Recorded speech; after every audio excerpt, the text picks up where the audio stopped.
Y bueno, antes que nada, Enrique, muchísimas gracias por tu tiempo, por la preparación, que nos lo hace pues un poco más ameno todas estas horas que tenemos que pasar entre las cuatro paredes en las que estamos, y de esta manera pues rompemos durante un momento esas paredes, ¿no?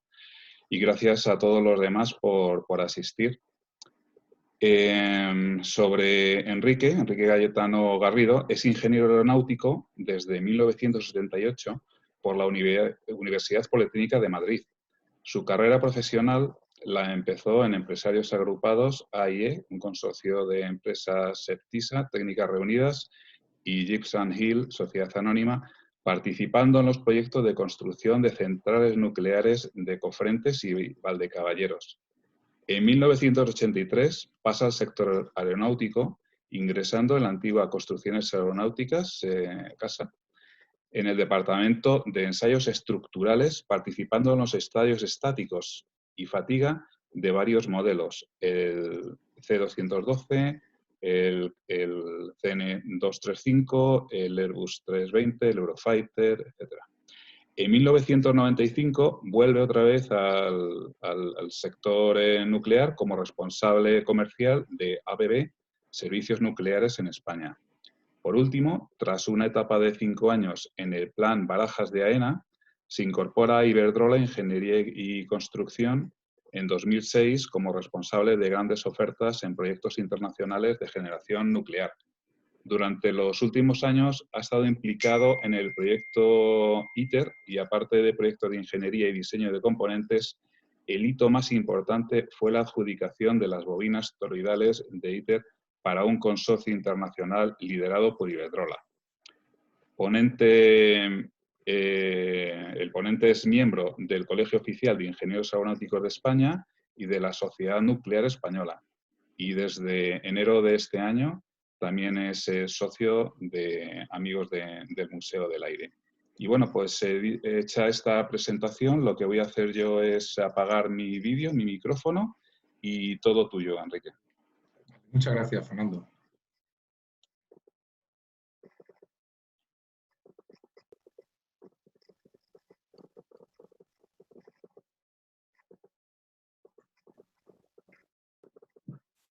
Buenas tardes a todos de nuevo. Muchas gracias por venir y muchas gracias a la Asociación de Amigos del Museo del Aire y en particular a Fernando Llobero por su invitación. Y voy a empezar a contaros un poquito lo que yo sé de fusión nuclear. Yo parto de la base de que ninguno de los que estamos escuchando, incluyéndome yo, somos expertos en física nuclear, para que sea más ameno y no perdamos más el tiempo. Antes de hablar de fusión, quería poneros en antecedentes de cuál es el momento en el que tecnológicamente se está viviendo los pasos previos para llegar al famoso proyecto que os contaré al final, que es la foto del fondo, que es el proyecto ITER. Para empezar, hablar un poquito de cómo es la situación, o sea, ¿por qué la tecnología de fusión nuclear es tan importante para el futuro de la humanidad? No solo de Europa, es de todo el mundo. Pues porque el suministro del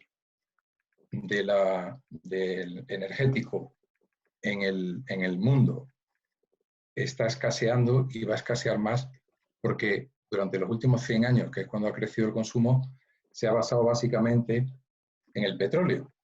Y ya sabemos dónde está el petróleo en el mundo. Problemas de suministro, problemas de precios, de estabilidad en toda la zona de donde está localizada la mayor riqueza. Algunos de mi edad se acordarán de la crisis de los 70, de la crisis del petróleo. Pero vamos a ver también el tema del medio ambiente, del incremento del CO2, etc. Aquí tenéis unos datos que, bueno, nos indican de que cada vez se va a consumir más energía, y no hablo de petróleo, hablo de energía.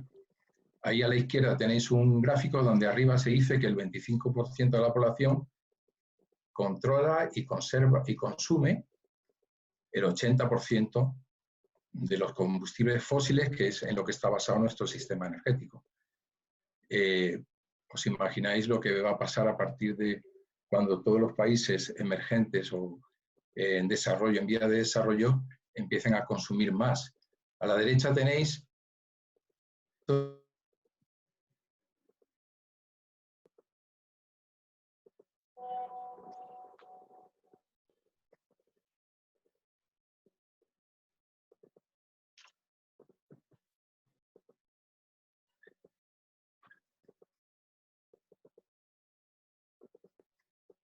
también es porque el petróleo que se explota comercialmente tiene que tener unas características muy buenas y hay yacimientos que no la cumplen, pero en el futuro se pueden utilizar, lógicamente mejorando, cambiando la tecnología actual.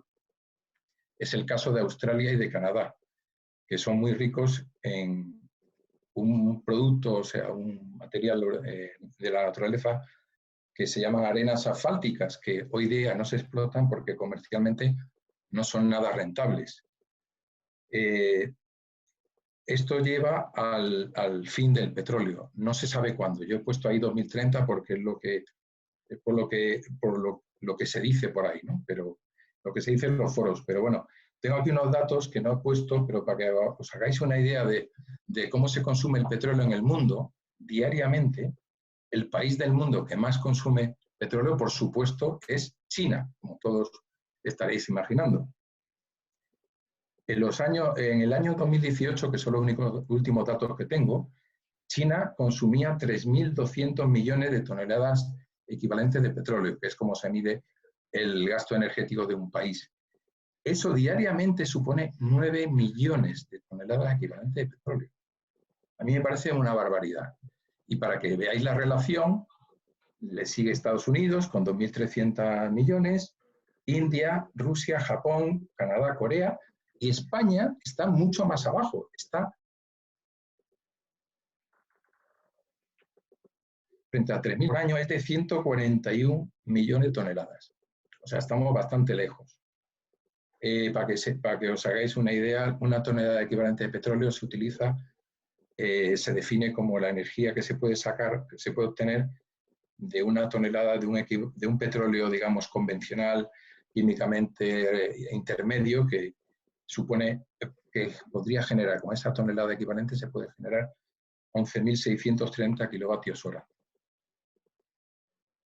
Aquí tenéis el tema del CO2, el tema del medio ambiente. En los combustibles fósiles, que es lo que hemos dicho que se han utilizado durante los 50 últimos años, es un desastre. Es decir, ahí hay muchas fuentes, yo he puesto ahí un par de ellas, pero la conclusión de esos datos que están en la pantalla, es que el estudio más serio que yo conozco del año pasado, no, del año 2018 también, que se llama Global Carbon Project, que es de muchas universidades americanas e inglesas, dice que la temperatura media en 2100, la temperatura media de referencia de la Tierra, será de 2 grados más 2 grados. Y que emitimos CO2 desde hace años, del orden de un 1,5% de crecimiento al año, las emisiones de CO2 a la atmósfera, por lo cual el tema es curioso.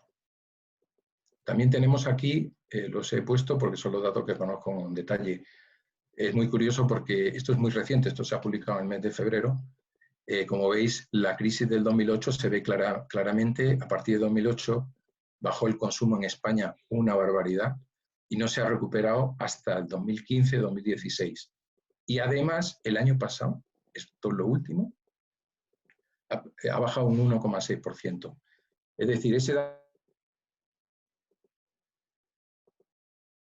que tiene 154 millones de kilovatios, o sea, 239 teravatios hora, son lo que se consume en España, que por cabeza, si dividimos por el número de habitantes, en España estamos del orden de 4.900 kilovatios hora por habitante al año.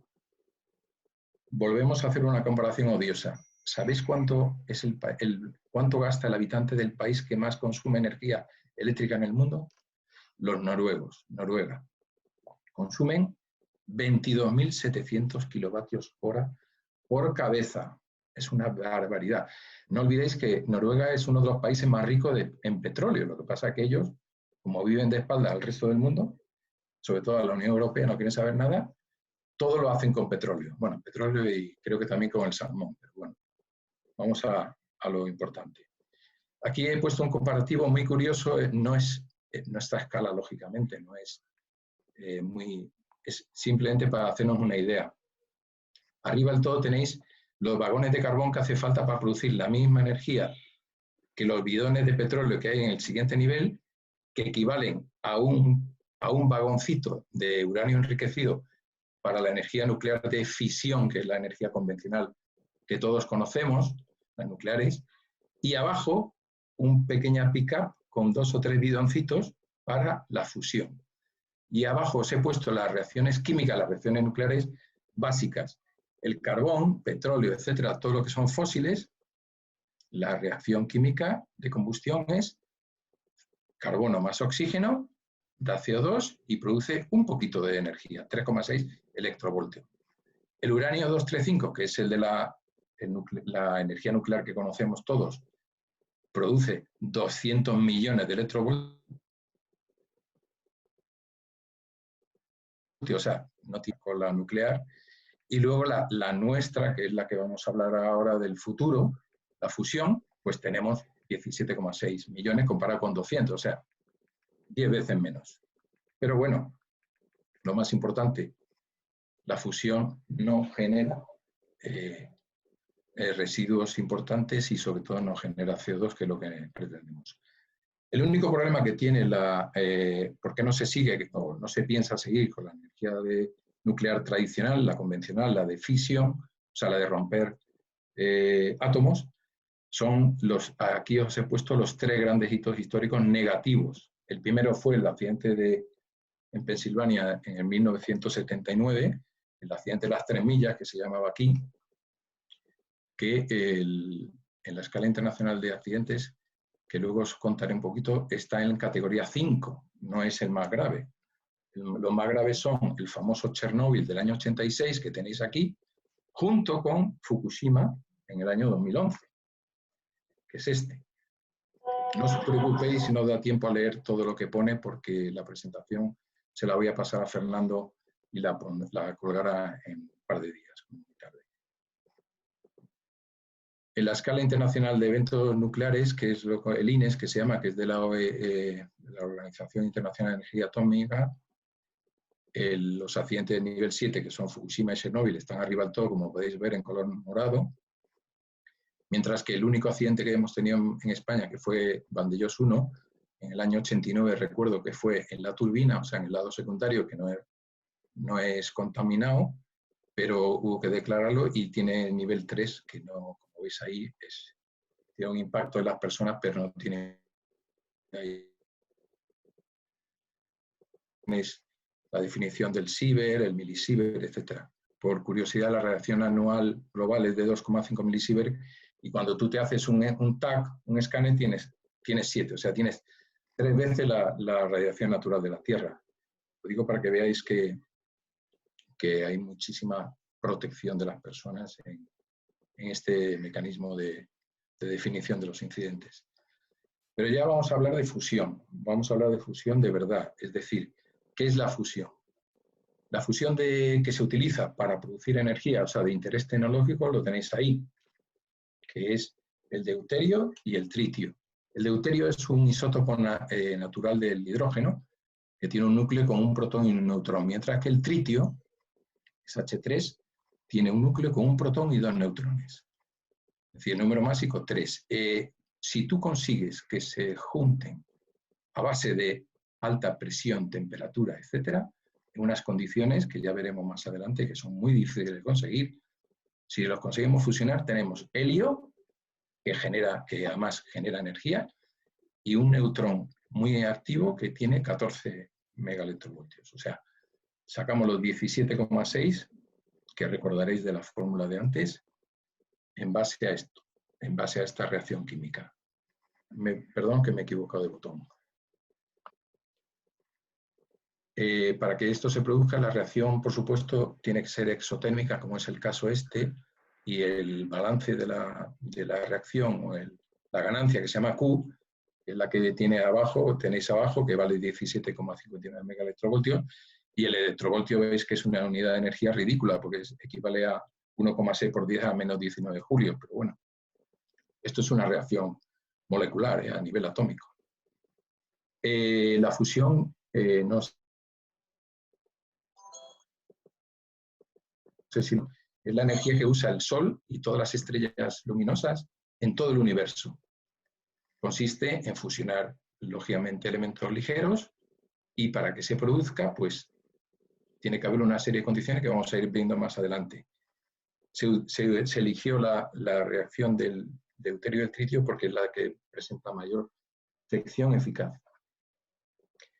Hemos visto que el Sol es un magnífico generador de energía de todo tipo, de luz y de calor, y, por supuesto, las condiciones que hay en el Sol, que ahí tenéis que se produce a 15 millones de grados centígrados y a unas presiones brutales. Cada segundo se generan 600 millones de toneladas de hidrógeno, o sea, de helio en cada segundo, pero eso no se puede reproducir aquí, porque para que la fusión sea viable en la Tierra, tenemos que tener unas condiciones que a escala pequeña reproduzcan esa fusión. Y, por supuesto, tenemos que conseguir temperaturas mucho mayores, del orden de 10 veces las que tiene el Sol, que ponemos ahí 15 millones, estamos hablando de 150 millones, y que es un gran desafío para científicos e ingenieros de todo el mundo. De hecho, al final veremos el proyecto, cómo está el proyecto ITER, que es el proyecto estrella a nivel mundial, colabora prácticamente todo el mundo conocido. Aquí tenéis, para que se produzca esta reacción en la Tierra, tenemos que tener el deuterio, el tritio. El tritio es radiactivo, no existe prácticamente en la Tierra, hay que generarlo y conseguir una serie de concentración suficiente. Por supuesto, calentarlo a 150 millones de grados, que eso vamos a ver cómo se hace.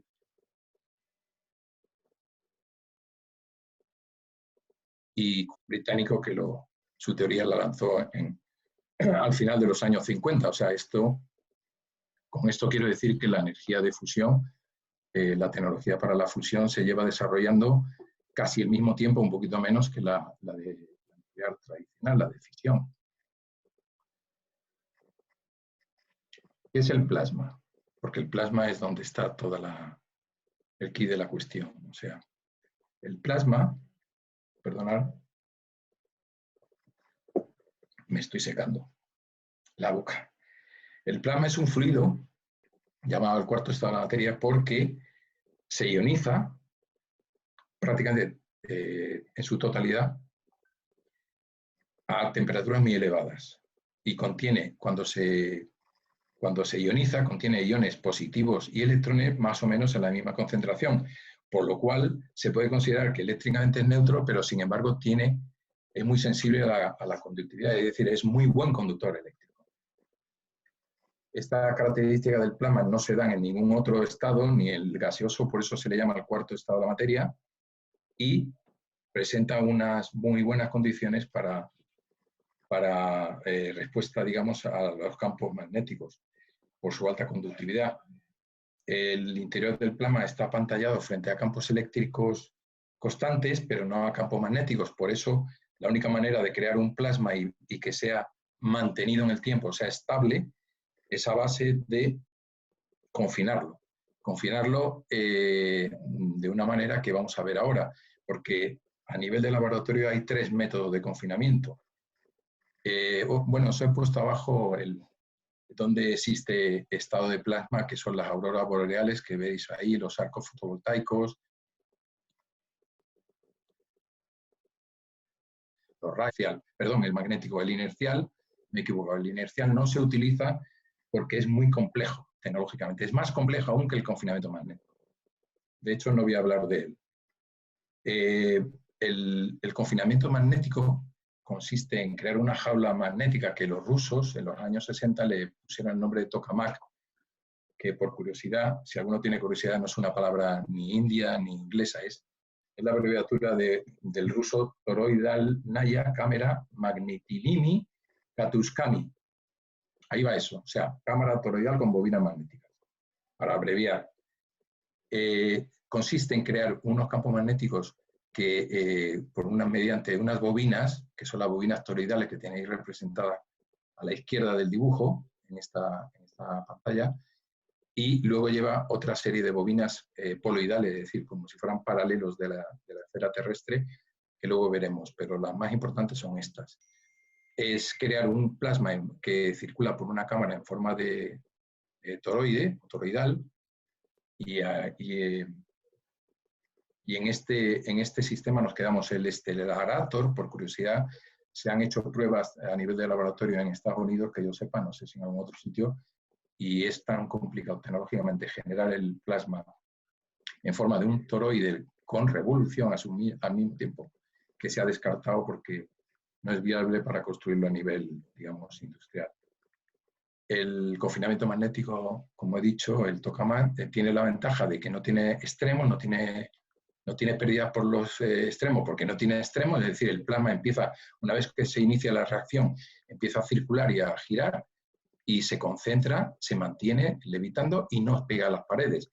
Lo que se va hacia las paredes son los neutrones con alta energía, y ese es el problema principal que tiene la tecnología de fusión. El ejemplo más característico hasta hoy en día es el tokamak JET, ahí lo tenéis, que era un proyecto de Euratom, o sea, de la Unión Europea, y que en el Reino Unido a final de los 80 y primero de los 90 estuvo dando bastante buen resultado y consiguieron, observar lo que he puesto recuadro abajo, en el año 1999 se consiguió una fusión controlada durante 2 segundos, un éxito enorme, porque es muy inestable, muy difícil de controlar el plasma en las condiciones óptimas para que se produzca fusión. Hay una serie de fórmulas, Lawson y tal, pero no vamos a entrar en detalle. El tokamak, como pongo aquí, tiene un montón de dificultades para mantener estable, totalmente estable el plasma.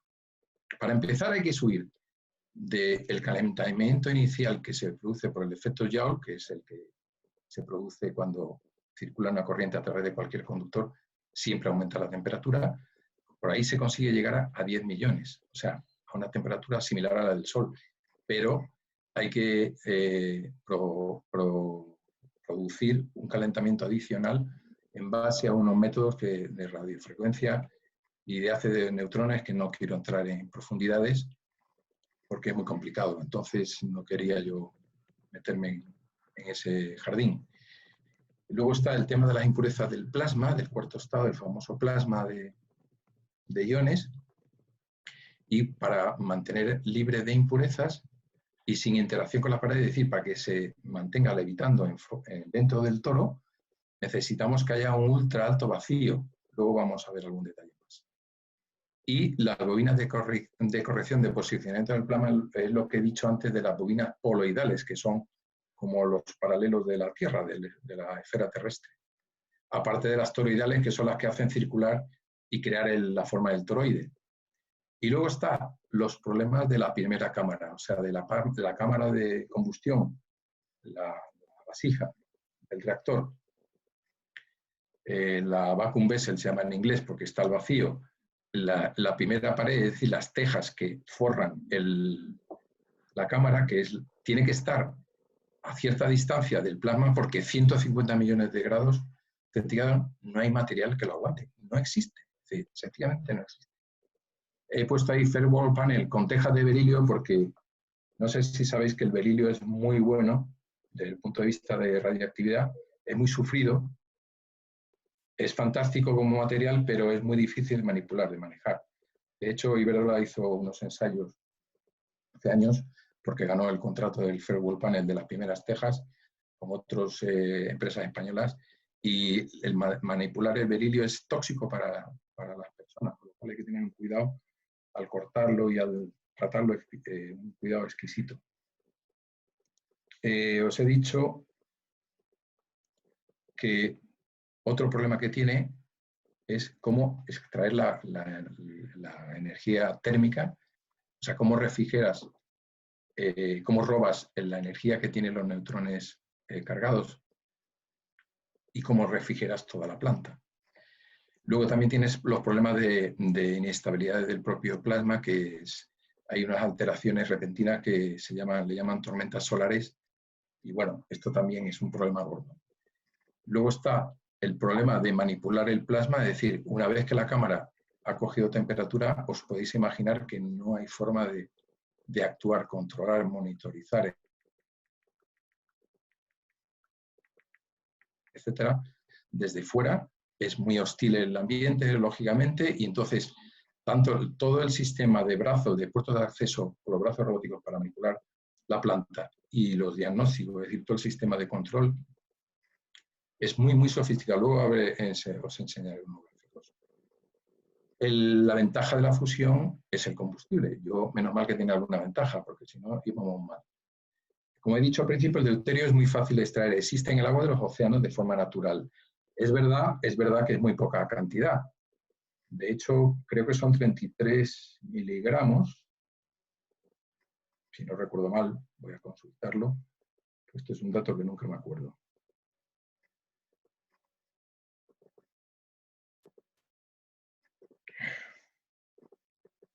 Sí, son 33 miligramos, que equivalen aproximadamente bien, reaccionando bien con el tritio, equivalen a 340 litros de petróleo. O sea, fantástico.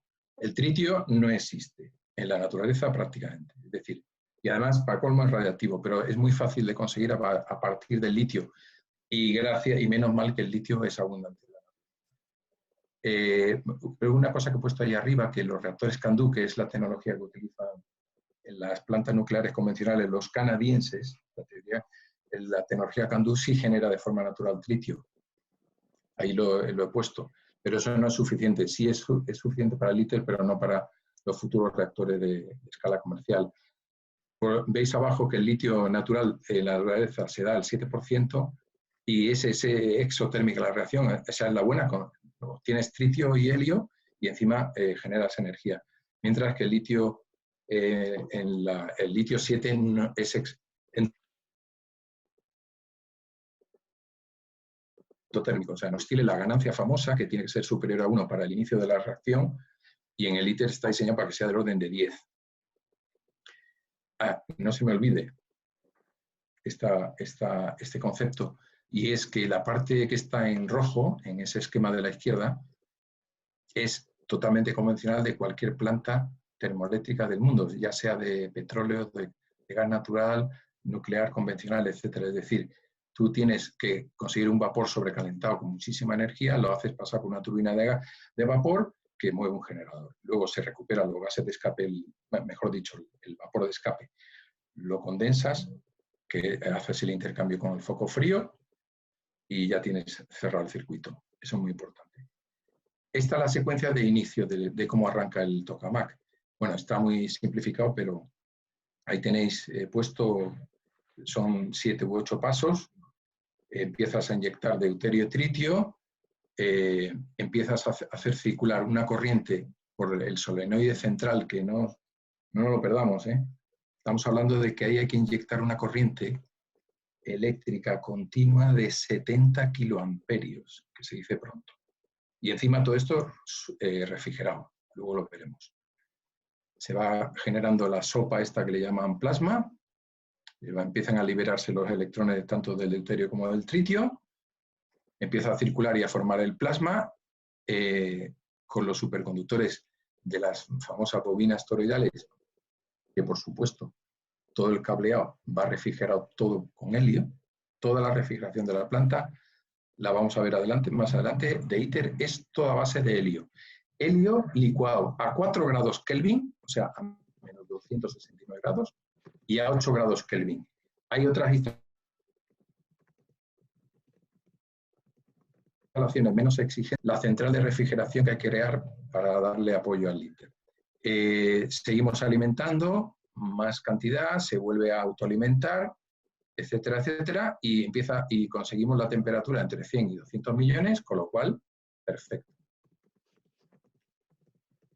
¿Qué pasa? Que el helio, una vez que se genera, empieza a soltar energía, pero empieza a generar o a crear lo que se llama cenizas. Es decir, los restos de helio pesan mucho más y por gravedad se van hacia la parte inferior, que no sé si se ve mi ratón, ahí esta piececita en forma de, como de omega abierta, es lo que llaman en inglés el divertor, que es un desviador, se llama, que entre otras funciones tiene recoger las cenizas que ahora veremos, o sea, los residuos, digamos, de la combustión. Por supuesto, hay que seguir alimentándolo, refrigerando, y lo más curioso de esta secuencia del punto 7 es, como pone ahí abajo del todo, el gradiente más grande de temperatura que existe entre el centro del plasma, el corazón del plasma, y las paredes de la primera pared, el first wall panel, que se dice en inglés, es el mayor gradiente de temperatura que existe en el universo, el mayor. Lo hemos hecho nosotros, la humanidad. ¿No? Es una cosa curiosa, al menos. Bueno, aquí tenemos el final, sigue inyectándose, se mantiene la estabilidad a base de inyectar combustible nuevo en pequeñas píldoras refrigeradas para homogeneizar el plasma, etc. Y aquí ya estamos en el proyecto ITER. De tiempo como voy, yo creo que voy bastante bien. Son las 7:04. Muy bien.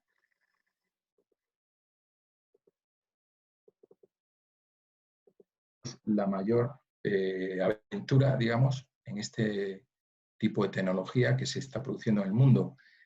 Se está construyendo en el sur de Francia, la Provenza, luego pondremos alguna foto. Por curiosidad, bueno, ocupa una superficie de 40 hectáreas, más otras 30 de uso temporal durante las obras. La potencia térmica va a ser del orden de 500 megavatios. No es mucho teniendo en cuenta, es experimental, o sea, es un experimento, la siguiente será mucho más potente. De esos 500 megavatios, se obtienen aproximadamente 120 megavatios eléctricos, porque el resto se pierde, como todo el mundo sabe, el rendimiento es del orden de un 35% en cualquier planta termoeléctrica, para convertirlo en energía eléctrica, estamos hablando. Luego, el futuro del ITER, dentro de unos años, que vamos a ver un poco más adelante, se construirá una planta ya que será prácticamente de escala a nivel, digamos, comercial, que se pueda explotar comercialmente y que se pueda conectar a la red, que se llama el DEMO. Los primeros pasos de ITER ya vemos aquí que se dieron en el año 85 en una cumbre que hubo en Ginebra entre los dos grandes bloques de esa época. No olvidemos que hoy día el primero es China, solamente por el consumo, la producción, etcétera, es China. Pero bueno, en el año 85, Reagan y Gorbachev ahí estuvieron, luego más adelante se fue incorporando toda la Unión Europea y hoy día estamos hablando de 35 países hoy en día. Las proporciones del proyecto, las dimensiones son internacionales, yo diría mundiales, porque no se ha visto una cosa igual. De hecho, la Unión Europea tiene 5/11, es decir, un 45%, un poco más del 45%, y el resto de partes iguales la tiene Estados Unidos, Rusia, la India, desde el mundo estamos ahí. Los únicos que faltan, en mi opinión, son los suizos y los noruegos, pues ya sabemos que los noruegos tienen petróleo para aburrir, con lo cual no se puede contar con ellos. Cada socio, en particular lo que nos interesa, la Unión Europea, que es lo que, por lo menos lo que yo conozco, tiene una agencia de compras, es decir, los que se encargan de sacar todos los procesos de ofertas, adjudicaciones, etcétera. Es una agencia que se llama Fusion for Energy, la tenéis por aquí, más adelante. Está radicada en España, en Barcelona, que es del año 2007 este asunto. Veis que la Unión Europea, que está en azul en esta transparencia, se reserva no solo la parte de construcción y todo el tema de diagnósticos y control, es decir, todo lo que se hace in situ, más todo el tema de la vasija y de las bobinas. Esas son las grandes barras azules que se ven y donde estamos participando, por lo menos, la mayor parte de la industria europea. Esto es un croquis de donde vienen todo, cómo se ha llegado al ITER, de los diferentes países, los diferentes experimentos, y cómo se ha llegado a esta realidad, que es la que se está construyendo. A la derecha arriba tenéis el futuro proyecto que sucederá y sustituirá al ITER, que se llamará DEMO, y que pone ahí es 1 gigavatio eléctrico. Realmente es mayor, pero no sé por qué aparece ese error ahí, no tengo ni idea. De hecho, tenéis aquí a la derecha la dirección, la web, la dirección de iter.org, que recomiendo al que tenga interés le eche un vistazo porque hay unos vídeos espectaculares, muy bien hechos. Luego al final pondremos uno. Y abajo tenéis la dirección de la agencia doméstica de compra, la que está radicada en Barcelona, Fusion for Energy, ahí la tenéis también por si alguno tiene curiosidad en entrar. Y este es el ITER. Esta es una maqueta, veis un circulito de una persona para que veáis el tamaño brutal de la obra. En las diferentes partes, la más importante que más nos interesa porque es la que más delicada es el vacuum vessel, o sea, la cámara de vacío y las bobinas y el solenoid central. Todo esto está metido en un criostato que se llama, que es una cámara aislada térmicamente del resto para que no se pierda las bajas temperaturas, o sea, no se contamine de temperatura, digamos, no salga al exterior, porque hemos dicho que las bobinas, todos los magnetos, que se dice los magnets, tienen que estar refrigerados, porque si no, no existe la superconducción. Es decir, para conseguir esos campos magnéticos tan enormes, se necesita una temperatura muy baja porque si no los superconductores no funcionan como tal. Y por tanto el plasma no es estable. Yo quería resaltar solo en este que el criostato está refrigerado por helio a 4 grados Kelvin, o sea, a menos 269 grados centígrados. Esto es otro detalle del escudo térmico. Ahí habla de temperatura de refrigeración por helio entre 80 y 100 grados Kelvin, como os he comentado al principio. Por supuesto, las aleaciones de muchos materiales que se utilizan aquí no existían hasta este momento. La prueba la tenéis en esta transparencia, la 41, que se habla de la organización ITER tuvo que definir nuevos grados para el acero inoxidable. Es decir, ese acero inoxidable 316L que pone ahí es grado ITER, quiere decir que no tiene hidrógeno prácticamente, porque el problema del alto vacío, el alto ultra vacío que se dice, que se llama, resulta que cualquier unión, cualquier adhesivo, cualquier material, en ultra alto vacío desprende partículas, con lo cual es impuro y el plasma se contamina. O sea, hay que tener un cuidado exquisito. Ese es el mayor desafío que tiene este proyecto. En esta, en la 42, tenemos aquí unos detalles de los prototipos que se hicieron de las tejas estas que recubren la cámara de combustión. Ahí tenéis una foto abajo que es nuestra, nuestra es de Iberdrola, porque eso participamos nosotros, y luego cómo los conductores se refrigeran por dentro. Todos los conductores de todas las bobinas y del divertor, todos van refrigerados por helio líquido, por el interior. Ahí tenéis una serie de explicaciones que os recomiendo que las leáis más tranquilo, porque no me quiero pasar del tiempo. Aquí, como curiosidad, y debido a las condiciones tan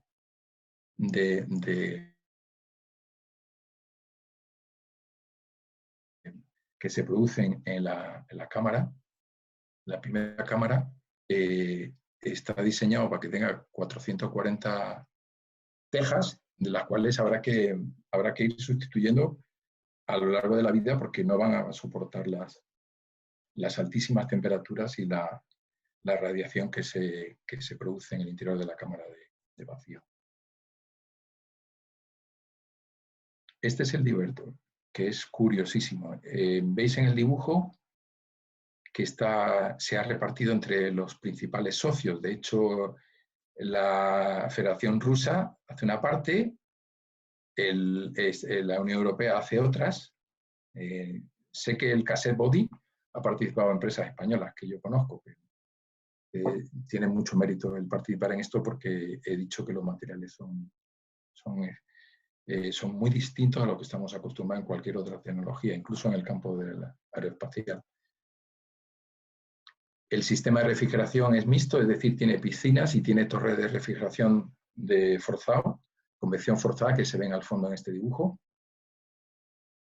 Todas las instalaciones auxiliares para producir el helio líquido y el nitrógeno líquido, etc. Todo el tema de diferentes distribuciones de temperaturas por zonas, eso son curiosidades del proyecto. Y aquí tenéis la composición de lo que sería, bueno, para que se vea cómo es el solenoide central de los famosos 70 kiloamperios, y a su vez la protección de toda y la alimentación de todas las bobinas, que son 18 en total. De hecho, Europa construye 9, Japón otras 9 y una de repuesto cada uno. Es decir, se hacen 10 en Europa y 10 en Japón porque queda una de repuesto de cada. Y el tema de los puertos, pues cómo se manipula todo lo que hay dentro, si hay con unas dimensiones monstruosas, para no solo para ayudar a generar el tritio que hace falta, a base del litio, que se produce dentro, pero no es autosuficiente. Es decir, el que será autosuficiente de verdad será el proyecto DEMO, que es el proyecto del escalón siguiente, posterior al ITER. Esto para que os hagáis una idea de la complejidad que va todo el sistema de diagnóstico de control remoto. ¿Qué problemas tiene el confinamiento magnético? Porque no todo, ya hemos visto por encima algunos de los problemas. Aquí tenemos lo más, he intentado resumir un poquito, pero por encima, lo que sí os puedo, como resumen para no alargar la presentación, es el campo magnético. Ahí en el párrafo que habla del control fino del campo magnético que se genera en el vacuum base, en la vasija, es de 11,8 Tesla.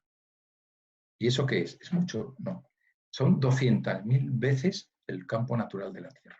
200.000 veces. El campo natural de la Tierra oscila entre 25 y 65 microtesla, para vuestra información.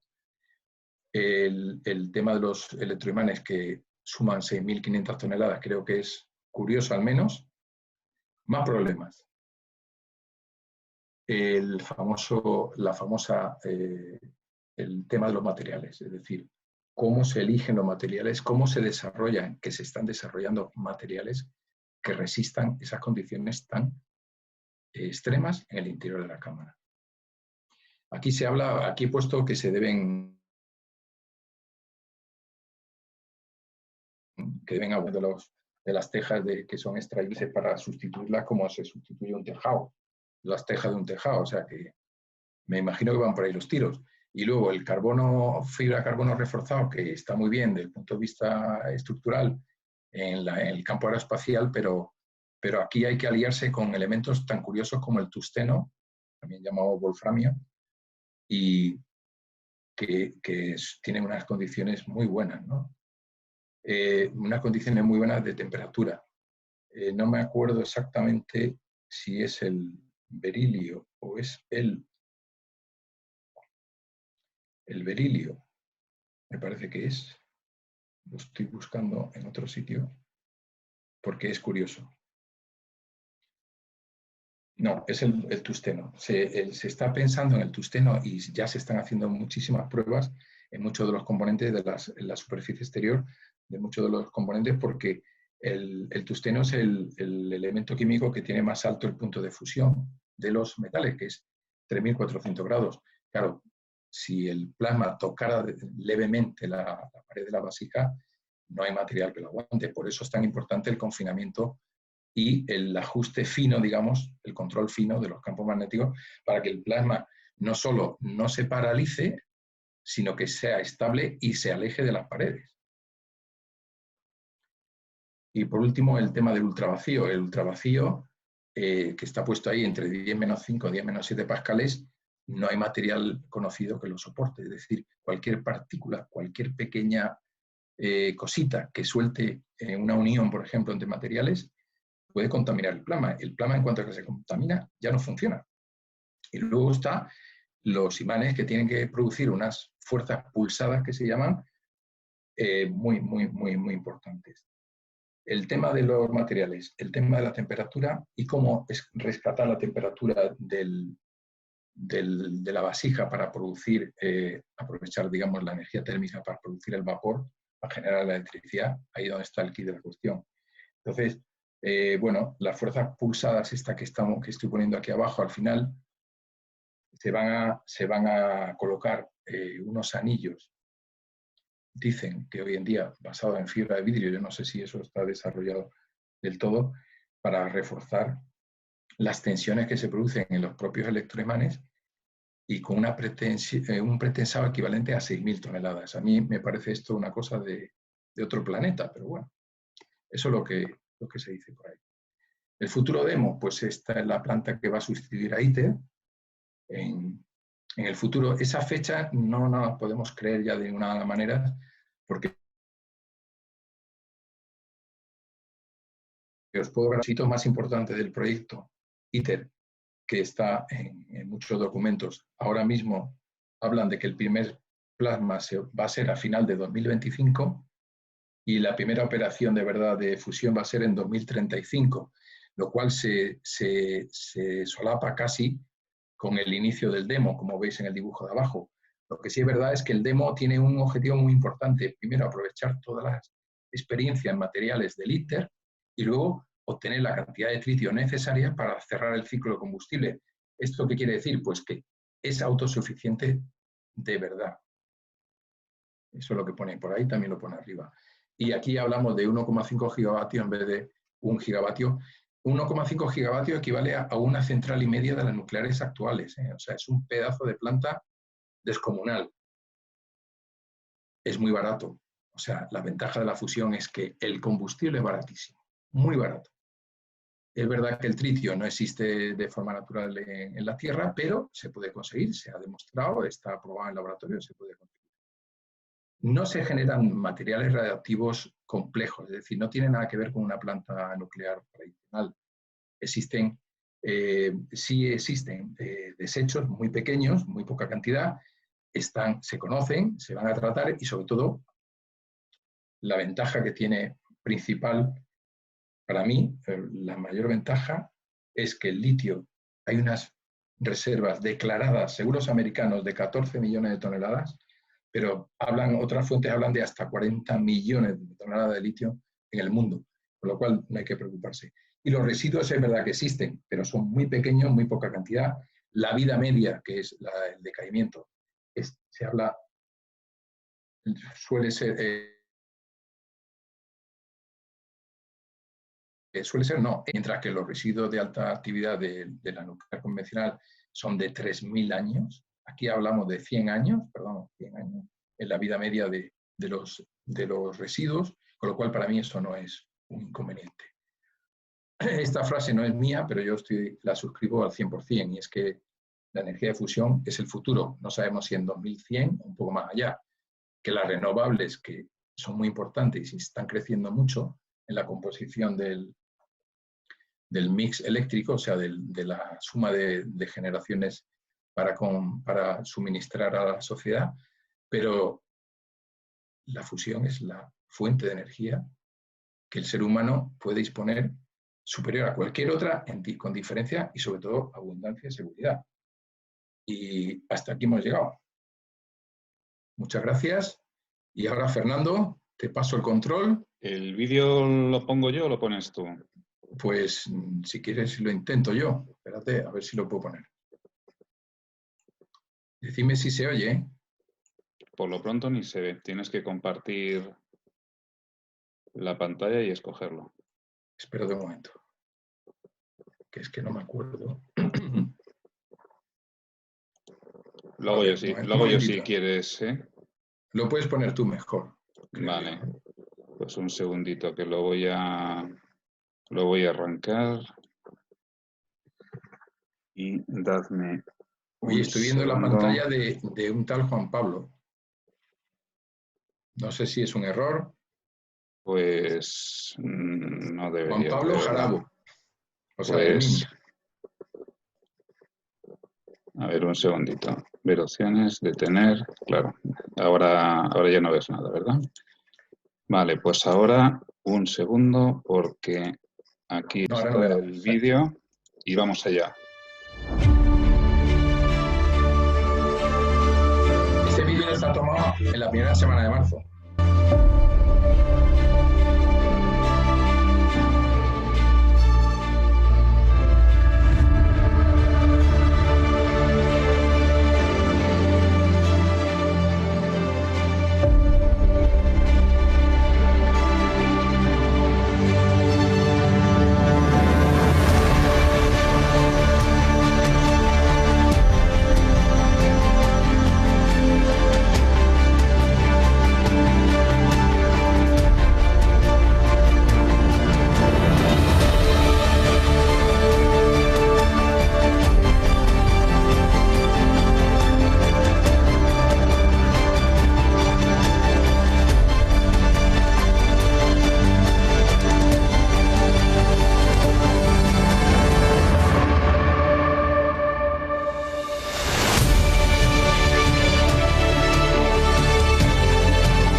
Bueno, impresionante, ¿verdad?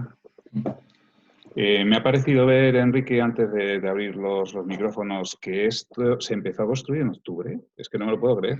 No, está mal. Es 2007 cuando empezó la... Vale. Bueno, la construcción en el sitio, en Cadarache, no es 2007. La constitución de la agencia europea fue en 2007. Yo me imagino que al año siguiente, más o menos. O sea, yo tuve contacto con ITER hacia el 2011. Sí. Ya estaban... Es que allí hay más cosas. En el emplazamiento Cadarache pertenece a un organismo francés nuclear que se llama, me parece que se llama algo así como Centro de Energía Atómica o algo así. Y tiene muchísimo terreno y ha cedido 70 hectáreas para este proyecto.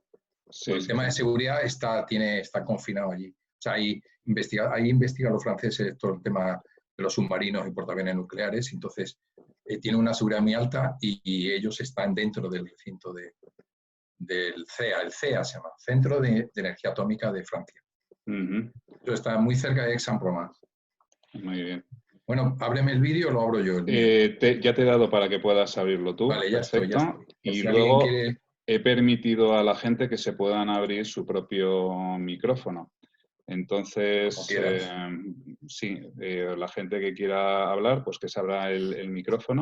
A mí, bueno, antes, mientras la gente va pensando abriéndolo, aunque ya veo que Herminio lo ha abierto, me ha llamado, bueno, ha habido muchas cosas que me han llamado la atención, ¿no? Pero cuando he visto lo del wolframio, me ha venido a la mente lo estratégico que en un momento dado fue el wolframio en la Segunda Guerra Mundial y cómo los alemanes estaban interesadísimos en las minas que teníamos aquí en España, en Galicia, luego los aliados pues tratando de que no se le vendieran y bueno, pues me ha resultado curioso, ¿no? El que una vez más el tungsteno... Nuestro amigo Kurt está por ahí, ¿verdad? Sí. Aquí está. Hola, Kurt. Estoy aquí, sí. Lo del wolframio en Galicia yo lo conocía, sí. No, pero yo te voy a contar una anécdota. El wolframio se llama wolframio porque procede de wolframita, que es un mineral que en alemán antiguo significa devorador del estaño. Es una cosa muy curiosa. Es un metal muy duro, químicamente muy resistente y, como he dicho en la presentación, el punto de fusión más alto de todos los metales, 3.410 grados.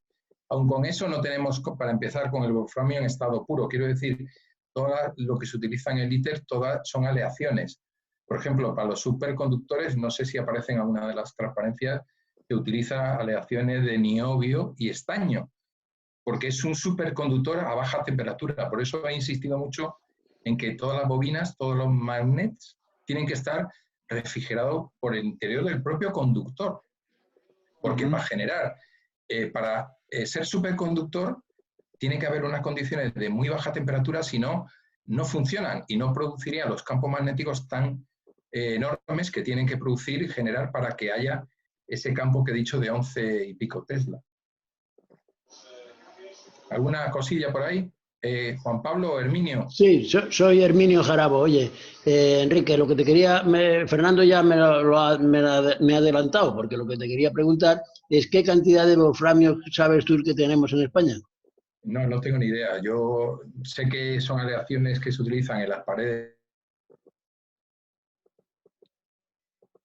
En las primeras aplicadas se está utilizando aleaciones de wolframio, o sea, de tungsteno con otros metales, sobre todo cerámicos, o sea, materiales cerámicos, materiales de la familia de los aceros inoxidables. Pero no te puedo decir, no creo que sean grandes cantidades, nadie ha comentado nada de eso. De hecho, en las tejas de la primera pared hemos participado nosotros en España, consorcios de empresas españolas, y nadie ha comentado. Lo que se ha comentado siempre es que el berilio es muy difícil de trabajar, porque es tóxico para el contacto con las manos y con la cara.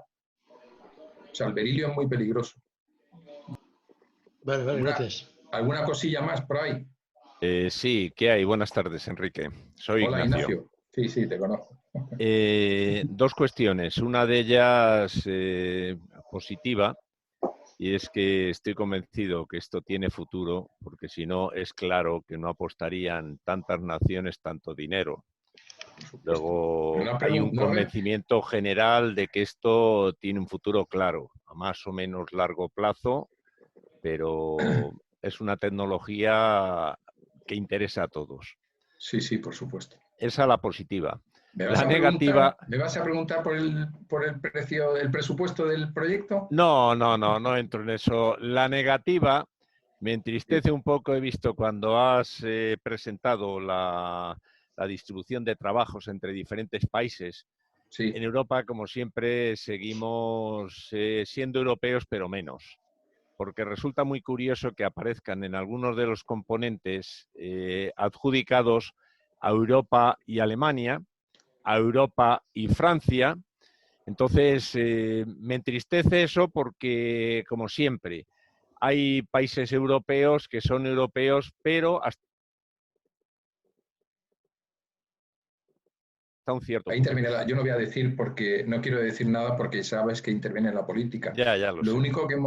Lo único importante que tenemos que no es poco, parece poco, pero es muy importante y lo he contado, es la agencia doméstica para compras, es decir, la organización Fusion for Energy que está en Barcelona desde 2007 cuando se creó, se trajo a Barcelona porque nos quitaron el emplazamiento. O sea, España quería que el ITER se construyera no en Francia, sino en los terrenos que han quedado de la central nuclear de Vandellós 1 en Tarragona, que ya están limpios, es decir, que ya están recuperados totalmente, y que era un sitio idóneo por la posición tan cerca de Francia, tan cerca de Barcelona, por la comunicación, etcétera.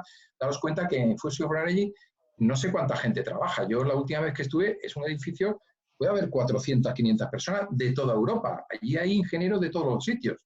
Y esa gente es el alma digamos, de gestionar el proyecto a nivel europeo y maneja todos los fondos europeos, aunque la obra esté en el sur de Francia. Y eso es muy importante porque las reuniones previas que se hacen cuando se va a sacar un concurso nuevo de un elemento nuevo, allí estás en Barcelona y parece que no, pero las empresas españolas se acercan con mucha más facilidad si ese organismo lo pones en Berlín o en Suecia, yo no sé. Eso es una ventaja. Y luego del coste, no me lo habéis preguntado todavía, no sé si alguien pensaba preguntarlo. Yo tenía aquí unas notas porque resulta que hay un secretismo enorme. Aunque son 35 países, solamente de la Unión Europea tengo datos. Y de la Unión Europea, cuando el año 2000, mucho antes de configurarse el consorcio oficialmente, hacia el año 2000 se había estimado la parte europea en 5.000 millones de euros. Pero en 13.000 millones, suponiendo que toda la parte que le toca a Europa se construyera en Europa, es decir, con precios de Europa.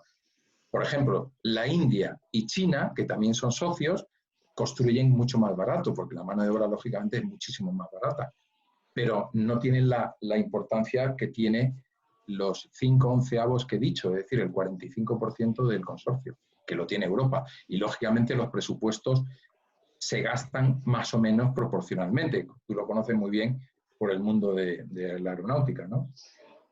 Y me sorprende, perdona que intervenga otra vez, me sorprende lo que acabas de decir, porque entiendo que el presupuesto y la adjudicación, el 5/11, etcétera, se hará sobre el presupuesto, sobre un presupuesto inicial. Pero luego las aportaciones de los países entiendo que también tienen que ser principalmente económicas y luego se hará un retorno, de trabajo. Y si el retorno a China o a India, el retorno de trabajo es a un coste horario mucho más bajo, la ejecución material va a ser altísima. Te he entendido, lo que pasa es que no me he explicado bien. Cuando yo digo que solo conozco datos europeos, quiero decir que los 13.000 millones que yo conozco de 2007, de 2017, esos 13.000 millones son la parte europea, los 5/11. Y, lógicamente, la mayoría de eso revierte, o se revierte otra vez en proveedores europeos. Eso es lo que he querido decir. No sé si me explico. Sí, perfectamente. Claro, Por mi parte, perfectamente. Que China con 1 millón de euros hace más cosas que 1 millón de euros en Europa, por supuesto, por supuesto. Pero la parte de China es 1/11 y la parte europea son 5/11. Esa es la diferencia. Y la mayoría se construye en Europa porque el transporte es muy importante. ¿Tú sabes el numerito para llevar a Cadarache? Construyó a orillas del Mediterráneo, cerca de Génova, en un pueblo que se llama La Especia, que está en la costa muy cerquita de Génova, hubo que hacer un puerto, prácticamente un puerto especial, o sea, añadido al puerto, para poder montar las bobinas, que tienen 18 metros aproximadamente de largo, la altura son unos 18 aproximadamente, pero luego, y el ancho son más o menos la mitad, unos 9, pero resulta que no se pueden deformar durante el transporte. Entonces, hubo que hacer una jaula especial que no tuviera deformaciones, mientras la levantas, la mueves, la metes en el barco, la descargas del barco. Todo eso, imagínate construir una bobina en Japón y llevarla a Europa. Imagínate. Y así con todas las cosas, porque son elementos muy pesados, muy grandes, con una precisión terrorífica. Jesús Morales, que quería hacer otra pregunta. Sí, Jesús. muchas gracias. Enrique, muy buena presentación y además nos has ilustrado muchísimo sobre un tema que no conocemos prácticamente nada. Y bueno, yo quiero preguntarte un poco sobre los riesgos de operación. O sea, las centrales nucleares actuales, pues ya sabemos que tienen el riesgo de la radioactividad, los escapes radiactivos, en fin, los accidentes que has mencionado. En este caso, aunque estamos a nivel de prototipo, ¿qué es lo que puede pasar, qué puede salir mal y qué riesgos habría y cómo se pueden mitigar? O sea, evidentemente no hay problemas de radioactividad, pero no sé, como tantísimas Jesús, temperaturas y tal. Yo conozco el mundillo nuclear porque he trabajado, como sabes, en el mundo de los proyectos de española, la construcción, y conozco digamos, este sector. Y lo que sí te digo es que el nivel de radioactividad y el nivel de residuos es infinitamente muy bajo, como el de alta actividad, que en el caso de una nuclear convencional, como bien sabes, es la barra de combustible, la vasija del reactor. Todo lo que está en la vasija del reactor es altamente contaminante. Todo lo que hay, las paredes, el líquido, digamos, estabilizador, que está lleno de boro, de neutrones y una serie de elementos químicos que absorben los neutrones, las piscinas de combustible gastado, toda esa zona es muy alta actividad.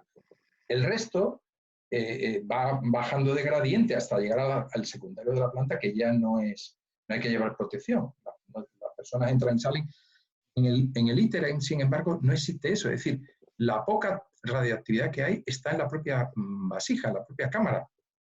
Y es muchísimo menor y no tiene el riesgo de la vida media de 3.000 años que he comentado. Es decir, se está hablando de residuos de baja y media actividad y sobre todo que decaen solos en cientos de años. Es decir, no tiene nada que ver ni en volumen ni en peligrosidad. O sea, pero bueno, completamente distinto. Y luego, aparte de los residuos, a nivel de la operación, son temperaturas altísimas, campos magnéticos altísimos. A gente puede pensar, eso puede explotar un día o puede ser como una bomba. No tiene. Es que la ventaja, lo he comentado al final, pero mejor que lo leáis tranquilamente. La última transparencia donde pone ventaja de la fusión, lo que he dicho, y lo puedo repetir si queréis, es que la reacción de fusión es tan estable porque es tan difícil de conseguirla que cuando falla cualquier cosa, es estable, digamos, se apaga, ella misma se pone en equilibrio. Es decir, si falla que si sube un poquito la temperatura de las bobinas, el plasma se enfría, ya no hay reacción. Que si hay impurezas en el cámara porque el ultravacío no se está produciendo, se para el plasma. Es decir, la fusión es muy estable, o sea, es muy inestable y es muy difícil de conseguir. Bueno, hay una cosa que me ha dicho que se me ha olvidado.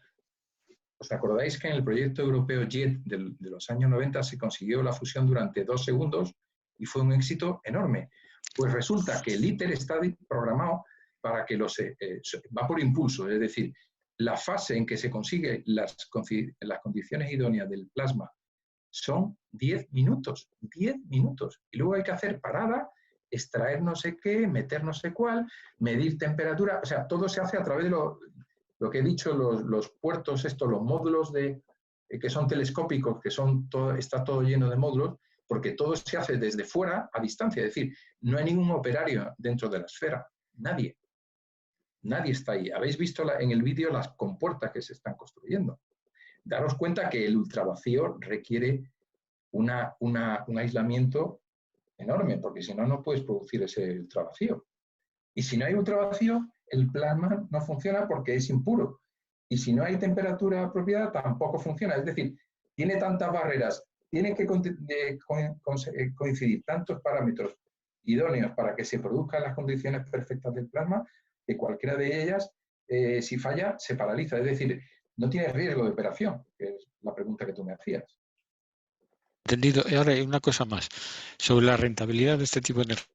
¿Se han hecho estudios comparado con las energías actuales? O sea, el precio de un megavatio, por ejemplo, aunque No, quizás sea no. muy prematuro. No, bueno, te voy a contestar por lo que yo sé. Eso es es el tema del presupuesto de la obra, el presupuesto oficial de la organización, el precio final del kilovatio hora, etcétera. Que ahora no interesa eso. Lo que interesa es lo que yo he expuesto al principio de la charla, es como el petróleo se acaba, hay que buscar una fuente donde el combustible no sea problema. El litio es muy barato. Existe un montón de litio en el mundo. No tiene el riesgo que tiene la nuclear convencional, que es mucho más eficaz desde el punto de vista energético. ¿Ha visto el balance energético de la reacción nuclear de un átomo de uranio 235? Es 10 veces, más de 10 veces la de la fusión, pero tiene unos peligros que no tiene esta. Es decir, es mucho más segura, muchísimo más barata y no depende de una zona del mundo donde puede haber problemas de suministro. Por lo cual, todo el mundo ha apostado por esto. Seguramente el kilovatio dentro de un montón de años, cuando se haga el demo, hasta que no se haga el demo, no se va a saber realmente el coste de verdad del kilovatio. No se va a saber, porque realmente el demo todavía no está presupuestado. O sea, ¿cuánto va a costar construir el demo? Yo me imagino que ellos sabrán, la organización ITER tendrá un montón de estudios. Tendrá muchísimos estudios, porque los países participantes, lo primero que piensan cuando quieren invertir en un proyecto de esta característica es decir, vale, yo voy a estar aportando X millones todos los años, ¿cuántos años? Es decir, ¿de qué estamos hablando? ¿Cuánto cuesta esto? Seguro que hay estudios, pero no se publican, ¿no? Yo no. Muchas gracias. Santiago Benito, ¿tienes el micrófono abierto? No sé si quieres preguntar algo. No, no tenía. Sí, lo tengo abierto. ¿Se puede ver afectado cierto retraso, aunque sea este año o el siguiente, con el problema mundial que hay? Seguro que la obra, segurísimo que está parada, segurísimo. Están trabajando, me parece que son entre 3 y 5.000 personas, no simultáneamente. Hay veces de época del año que hay 3.000 y va a estar parada, seguro, lo que queda de año, por lo menos no sabemos, ¿no? Y el retraso principal que tiene el proyecto, que he dicho antes, que el primer plasma es para 2025, para final, diciembre de 2025, no es por culpa del coronavirus. Estos problemas vienen de atrás porque hubo años que digamos que el dinero fluía con cuentagotas, es decir, los proyectos de adjudicación de las diferentes componentes, de las diferentes partes que había que hacer I+D+I, además, es decir, había que hacer pruebas y luego construir el modelo. Había que hacer el prototipo, pero previamente había que hacer pruebas. Todo eso ha estado con cuentagotas, soltando, o sea, el presupuesto ha ido fluyendo muy despacio. Y esa es la razón principal del retraso. Si además le añadimos el coronavirus, yo me imagino que puede ser que esta fecha de 2025 no se cumpla. Bueno, no te he agradecido. Muchas gracias por la presentación. Muy interesante y muy brillante. Gracias. Gracias a ti. Bueno, y Pupo, cuando quieras, creo que querías preguntar algo, bueno, ¿no? sí, se me oye, ¿verdad? Sí. Sí, es que tengo un micrófono un poco. Bueno, simplemente lo primero, darle las gracias a este señor que ha sido completísima esta fabulosa narración de cómo está y sobre qué va. Me estoy poniendo colorado, ¿eh? No, perdona, yo soy ingeniero industrial, pero claro, ya soy de hace muchos años y esto para mí ya está fuera en órbita. Me ha parecido extraordinario. Entonces, solo dos cositas. Aparte de darle enhorabuena y agradecerlo, simplemente hay algo editado de manera un poco simple, algún libro, alguna anotación, apuntes, algo que podamos... Sí.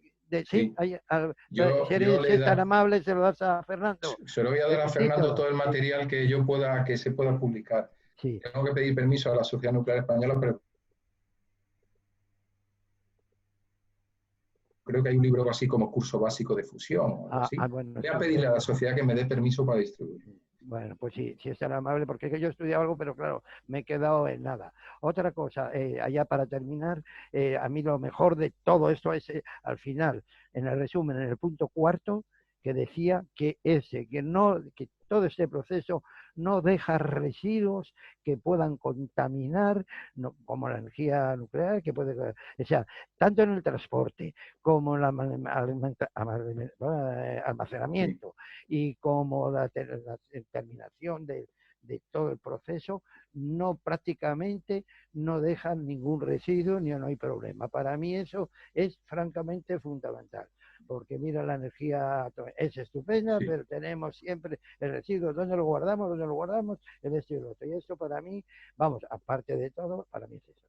Y lo demás, Además, muchas gracias. Miguel Ángel, quería añadir por último, aunque se nos está echando el tiempo encima, me he olvidado decirlo, comentarlo cuando he hablado de los residuos, no solo que se generan en muy baja proporción, es decir, estamos hablando de gramos en el caso de o kilos al año, digamos, pero no tienen, aparte de que la vida media es de centenares de años en vez de miles de años, como en la nuclear convencional, esa es otra, claro. Todas las soluciones tecnológicas que se han desarrollado para los otros residuos más peligrosos son aplicables aquí. Es decir, se conoce la tecnología de la manipulación de los residuos y además todos los países tienen organismos independientes para asegurar el correcto tratamiento de esos residuos. Es decir, no va a haber riesgo de que aparezca un bidón ahí en medio del mar. Exacto. Eso es lo más importante y sobre todo que son de baja actividad comparado con los de alta. Para mí ha sido fundamentalmente lo último, lo que más me ha gustado. Yo creo que es más importante, casi es más importante que el combustible es muy barato. Casi es más importante. Bueno, mira, solo de menos. Bueno, pues yo creo que hemos llegado hasta aquí, aparte que no veo ningún otro micrófono abierto. Enrique, realmente interesantísimo. O sea, a mí, vamos, yo había muchísimas cosas que no conocía y lo que ocurre es que te entra el gusanillo por saber un poquito más, ¿no? O sea, muchísimas gracias. Pues voy a intentar poner a tu disposición material para la gente que tenga interés en avanzar un poquito. Y bueno, pues muchas gracias. Para finalizar, comentaros que este domingo a las 11:30 tenemos otra conferencia muy interesante, la segunda parte de la biografía de Antoine de Saint-Exupéry, que la va a impartir Darío Pozo, esta vez en el canal de la FIO. Ya sabéis que FIO, la Asociación Aire y Llama, pues hemos hecho un frente común pues para tratar de sobrellevar todo esto mejor. Y nada más, os emplazo allí. Muchísimas gracias a todos. Muchas gracias, Fernando, a ti. Y adiós a todos. Adiós, buenas tardes. Hasta otro día. Hasta luego.